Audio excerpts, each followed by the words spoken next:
रामचंद्र भादु SNS school metro city की तरफ से हम ऑनलाइन क्लास का ऑर्गेनाइजेशन किया है। वैसे सारी क्लासें आपने देखी होगी। आज मैं direct indirect speech English subject के तौर पर आपको पढ़ाने जा रहा हूं। इस पर ध्यान देना है। डायरेक्ट इनडायरेक्ट स्पीच होता क्या है? डायरेक्ट और इनडायरेक्ट स्पीच में एक स्पीकर और लिसनर, स्पीकर जो बात लिसनर को कहता है यानी कि श्रोता और वक्ता, वक्ता जो बात कथन कहता है उस बात को श्रोता के माध्यम से कुछ समय बाद में उसी बात को रिपीट करना, दोहराना, वो इनडायरेक्ट स्पीच हो जाता है। इनडायरेक्ट स्पीच डायरेक्ट स्पीच का प्योर पास्ट टेंस होता है। इसीलिए डायरेक्ट स्पीच को इनडायरेक्ट स्पीच में चेंज करने के लिए हम पास्ट टेंस का यूज करते हैं, ठीक है ना। तो आज हम पूरा इसके बारे में अभी डायरेक्ट इनडायरेक्ट स्पीच समझेंगे। समझते हैं direct indirect speech. Direct speech क्या होता है? डायरेक्ट डायरेक्ट स्पीच ये सेंटेंस एग्जाम्पल के तौर पर मैं आपको समझाने जा रहा हूं। जैसे Ram said to me, I am going to market today. ये होगा direct speech. Ram said to me, I am going to market today. अब इसको इनडायरेक्ट स्पीच में हम कन्वर्ट करेंगे, चेंज करेंगे। तो इसमें क्या क्या चीजें होती है जो चेंज होती है? पहले हम इसके बारे में इंट्रोडक्शन देखते हैं। जो इन्वर्टेड कोमा वाला जो सेंटेंस है, इन्वर्टेड, ये इन्वर्टेड कोमा, इसके बीच वाला जो सेंटेंस है वो रिपोर्टेड स्पीच। इसके बाद में ये जो बार वाली वर्ब है इसको हम कहते हैं आरटीवी, रिपोर्टिंग वर्ब।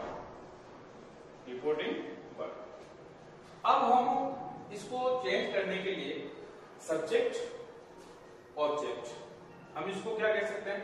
स्पीकर और लिसनर, यानी कि ये श्रोता वक्ता है और ये श्रोता है बोलने वाला, वो ये सुनने वाला। यानी कि सब्जेक्ट ऑब्जेक्ट ये चेंज होता है डायरेक्ट स्पीच को हम जब इनडायरेक्ट स्पीच में चेंज करते हैं तब। उसके बाद में इन्वर्टेड कोमा वाला जो सेंटेंस है उसको हम रिपोर्टेड स्पीच कहते हैं। इसको हम इनडायरेक्ट रूप में चेंज करते हैं, डायरेक्ट से इनडायरेक्ट। अब हम देखते हैं कि ये चेंज कैसे होता है। ये आरटीवी है, तो change of RTV, change of RTV से का से टू, टेल, शेड का शेड टू का हो जाता है टोल्ड। उसके बाद सेज का सेज ही रहेगा, सेज टू का हो जाता है टेल। अब हम देखते हैं ये होती है चेंज ऑफ आरटीवी। इनका हम ये अफर्मेटिव और नेगेटिव में चेंज होता है, यानी कि हम असर्टिव सेंटेंस ऐसे कह सकते हैं। मुख्य रूप से डायरेक्ट स्पीच में टोटली 5 सेंटेंस होते हैं जिनको हम इनडायरेक्ट बनाते हैं।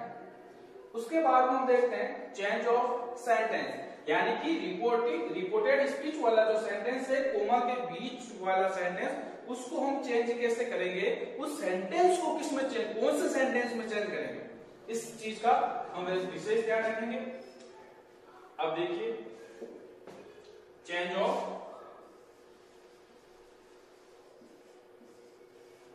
सेंटेंस,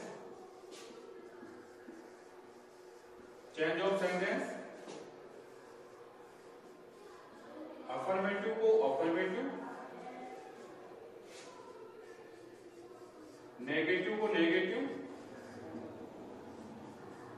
इंट्रोगेटिव को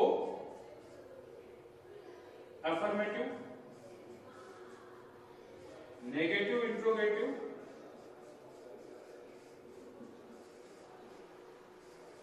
नेगेटिव में चेंज किया जाता है। उसके बाद में एक्सक्लेमेटरी सेंटेंस, एक्सक्लेमेटरी सेंटेंस को भी अफर्मेटिव में चेंज किया जाता है और ऑपेटेटिव सेंटेंस को भी अफर्मेटिव सेंटेंस में चेंज किया जाता है। इसके अंदर इंटरजेक्शन वर्ड आते हैं। इंटरजेक्शन वर्ड के अकॉर्डिंग एक्सक्लेमेटरी, विस्मयादिबोधक सेंटेंस, ऑपेटेटिव सेंटेंस। ये जो सेंटेंस में से स्टार्ट होता है, में जो इन मॉडल की भूमिका निभाते हैं, और एक्सक्लेमेशन मार्क आता है। एक्सक्लेमेशन मार्क एक्सक्लेमेटरी सेंटेंस में भी आता है, ऑपेटेटिव सेंटेंस में होता है। लेकिन इसके एक्सक्लेमेटरी सेंटेंस में एक्सक्लेमेशन मार्क के साथ इंटरजेक्शन वर्ड होते हैं, लेकिन इसके अंदर इंटरजेक्शन वर्ड नहीं होते हैं। ये डायरेक्ट में से स्टार्ट होते हैं और इंटरजेक्शन वर्ड के एक्सक्लेमेशन मार्क पर ये एंड हो जाते हैं। ये होते हैं चेंज ऑफ सेंटेंस। अब इस सेंटेंस में हम जब इन्वर्टेड कोमा को हटाएंगे, रिपोर्टेड स्पीच को ज्वाइन करेंगे, इनडायरेक्ट बनाएंगे, तो कंजक्शन का यूज किया जाता है।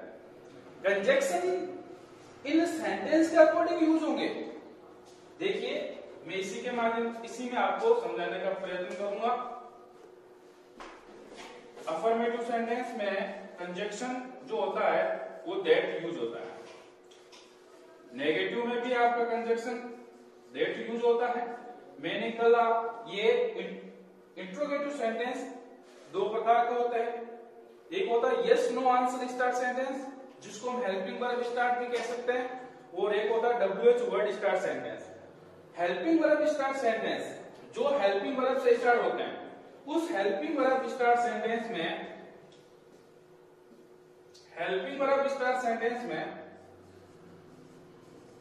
कंजक्शन लगेगा इफ, और WH वर्ड स्टार्ट सेंटेंस में वो WH वर्ड कंजक्शन बन जाएगा। बाकी जो सेंटेंस बचता है उसको हम अफर्मेटिव सेंटेंस में चेंज कर देंगे। अफर्मेटिव सेंटेंस में चेंज कर देंगे। उसके बाद आता है नेगेटिव इंट्रोगेटिव। नेगेटिव इंट्रोगेटिव में यही रखेंगे, helping verb start sentence if, और WH वर्ड स्टार्ट सेंटेंस को WH वर्ड को ही कंजक्शन के तौर पर हम रख लेंगे। उसके बाद में एक्सक्लेमेटरी सेंटेंस। एक्सक्लेमेटरी सेंटेंस में कंजक्शन होता है दैट, और इसमें भी दैट का ही यूज होता है। इस चीज का ध्यान रखें। एक सेंटेंस और होता है इंपरेटिव सेंटेंस। इंपरेटिव सेंटेंस में रूल्स के अकॉर्डिंग कंजक्शन यूज होते हैं। इसमें टू का भी यूज होता है और दैट का भी यूज होता है। ये इसके 7 जो रूल्स हैं, उन रूल्स को हम समझेंगे तब ये पूरा हो जाएगा क्लियर, क्योंकि इसीलिए मैंने इसको एंड में रखा है। टू और दैट, इसके अंदर 7 रूल्स हैं, उसके according never to, never, not to आदि सेंटेंस का यूज किया जाता है। ठीक है, अब देखते हैं आगे। अब हम देखते हैं चेंज ऑफ सब्जेक्ट, यानी कि स्पीकर और लिसनर कैसे चेंज होता है। चेंज ऑफ सब्जेक्ट में इसका शॉर्टकट है। फर्स्ट पर्सन सब्जेक्ट हो सकता है, सेकंड पर्सन हो सकता है, थर्ड पर्सन हो सकता है। फर्स्टली फर्स्ट पर्सन सब्जेक्ट के अकॉर्डिंग चेंज होगा, यानी कि इन्वर्टेड कोमा का जो सब्जेक्ट होता है उसमें चेंज होता है। फर्स्ट पर्सन में आता है आई और वी। ये रिपोर्टेड स्पीच के सब्जेक्ट के अकॉर्डिंग चेंज होगा। उसके बाद में आता है सेकंड पर्सन में आता है यू रिपोर्टेड स्पीच के ऑब्जेक्ट के अकॉर्डिंग चेंज होगा, यानी कि रिपोर्टेड स्पीच इन्वर्टेड कोमा वाला जो सेंटेंस है उसका ऑब्जेक्ट क्या है उसके अकॉर्डिंग ये यू चेंज होता है। वो थर्ड पर्सन, यानी कि आई वी यू, इनको छोड़ के जो भी सब्जेक्ट आते हैं उनका कोई भी चेंज नहीं होता है। जो का क्यों ही लिखा जाता है वैसा का वैसा ही आएगा।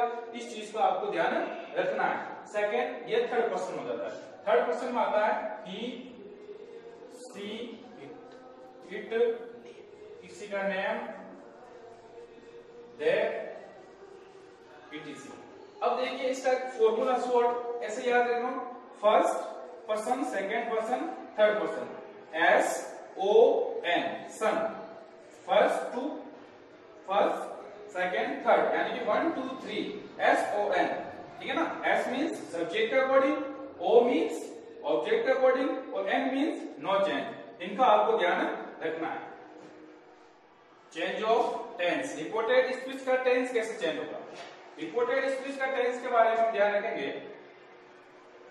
वर्ब SES, वर्ब के साथ SES यानी कि सिंपल प्रेजेंट टेंस आता है, तो उसको हम वर्ब के सेकंड फॉर्म यानी कि सिंपल पास्ट में चेंज करेंगे। सेंटेंस हमने देखा। फिर do does plus not plus verb की फर्स्ट फॉर्म, तो इसमें हम क्या करेंगे, डिड नॉट प्लस वर्ब की फर्स्ट फॉर्म नेगेटिव रखेंगे। फिर इज एम आर को वाज वर्ब में चेंज करेंगे। Has have, change of helping verb या change of tense. Reported speech का हेल्पिंग वर्ब में टेंस में कैसे चेंज करेंगे। पहले प्रेजेंट सिंपल को पास्ट सिंपल में, प्रेजेंट कंटिन्यूस को पास्ट कंटिन्यूस में, प्रेजेंट परफेक्ट को पास्ट परफेक्ट में, प्रेजेंट परफेक्ट कंटिन्यूस को पास्ट परफेक्ट कंटिन्यूस में। उसके बाद पास्ट सिंपल चेंज होगा पास्ट परफेक्ट में। उसके बाद past continuous past perfect continuous में चेंज होता है। अब देखिए इसकी हेल्पिंग वर्ब किसके अकॉर्डिंग चेंज होगी। वर्ब के साथ या फर्स्ट फॉर्म आती है, SES आता है, तो उसका चेंज हम वर्ब की सेकंड फॉर्म में करते हैं। उसके बाद डू डज या नॉट प्लस वर्ब की फर्स्ट फॉर्म आती है, तो डिड नॉट प्लस वर्ब की first form. Is am are का चेंज वॉज वर्ब में होता है। हैज हैव बीन का चेंज हैड बीन में होता है। वर्ब की सेकंड फॉर्म सिंपल पास्ट यानी कि past perfect had plus verb की थर्ड फॉर्म में चेंज किया जाता है। वॉज वर्ब प्लस वर्ब की first form plus ING, had been plus verb की first form plus ING, had plus verb की थर्ड फॉर्म का कोई चेंज नहीं होता है, यानी कि पास्ट परफेक्ट का कोई चेंज नहीं होता है। पास्ट परफेक्ट कंटिन्यूस का भी कोई चेंज नहीं होता है। उसके बाद हम मॉडल देखते हैं, तो विल का वुड, शैल का शुड, कैन का कुड और मे का माइट, ये आप चेंज ऑफ टेंस के अंतर्गत रिपोर्टेड स्पीच में चेंज करना है। जो इन्वर्टेड कोमा में जो सेंटेंस आता है, एग्जांपल्स देखेंगे अभी उसके अंदर। तब तक आप इसका स्क्रीनशॉट ले लो, उसके बाद हम आगे चेंज ऑफ टाइम देखते हैं।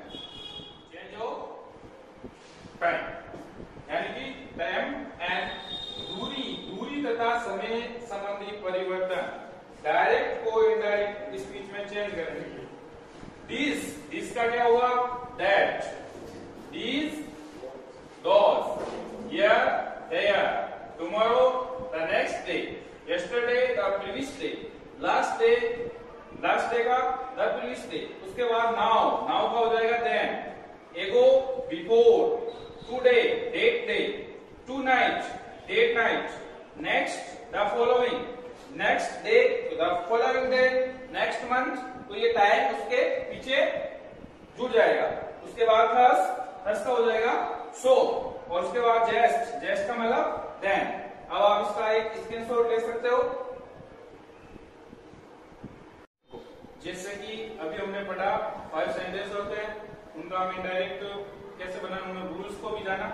First assertive sentence, second interrogative sentence, imperative sentence, exclamatory sentence, operative sentence, assertive sentence. अब देखो फर्स्ट असर्टिव सेंटेंस, इसके बारे में हम आज पढ़ेंगे। असर्टिव सेंटेंस, यदि रिपोर्टेड स्पीच के रूप में असर्टिव सेंटेंस का प्रयोग हुआ हो तो इनडायरेक्ट बनाते समय पूर्व में जो मैंने अभी नियम बताए थे, उन नियमों का आपको प्रयोग करना है। एक एग्जांपल्स मैं आपको दे देता हूं और उसके बाद में कुछ एग्जांपल्स आपको घर के लिए मैं दूंगा होमवर्क के लिए, वो आप कंप्लीट करेंगे।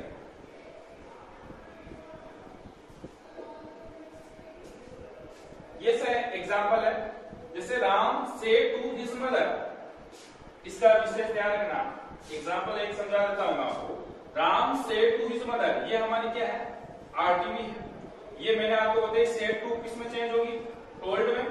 उसके बाद में कंजक्शन, देखो ये अफर्मेटिव सेंटेंस है। अफर्मेटिव सेंटेंस में मैंने आपको बताया था, अफर्मेटिव सेंटेंस में कंजक्शन किसका यूज होगा? कंजक्शन होगा दैट का यूज, ठीक है। उसके बाद में यहाँ पर इंपोर्टेंट स्पीच का सब्जेक्ट क्या है? I. I means first person. I first person है तो ये किसके अकॉर्डिंग चेंज होगा? ये होगा सब्जेक्ट के अकॉर्डिंग, फर्स्ट सेकेंड थर्ड, यानी 1 2 3 SON, first S means subject के अकॉर्डिंग। तो सब्जेक्ट क्या है? राम। राम क्या है? एक लड़का है, तो उसके हम स्थान पर हम यूज किया ही। उसके बाद में एम, इस हमारा हमने चेंज किया था चेंज ऑफ हेल्पिंग वर्ब में, इसमें क्या था? वॉज वर्ब में, तो ही के साथ क्या लगा? वॉज। उसके बाद गोइंग टू मार्केट विथ। अब देखो change of pronoun, change of pronoun के बारे में हम देखेंगे थोड़ा सा। चेंज ऑफ प्रोनाउन कैसे होगा? इसमें देखो माई फ्रेंड, तो माई फ्रेंड के स्थान पर हमने क्या किया? हिज फ्रेंड, ठीक है। अब देखो इसकी ये एक्सरसाइज है, वो आपको करनी है अपने घर पर बैठ के। बाकी का जो सेंटेंस है वो हम कल देखेंगे। इसका स्क्रीनशॉट ले लो आप, घर पे बैठ के आपको करना। आंसर है वो हम कल मैं इनका बताऊंगा क्या होगा।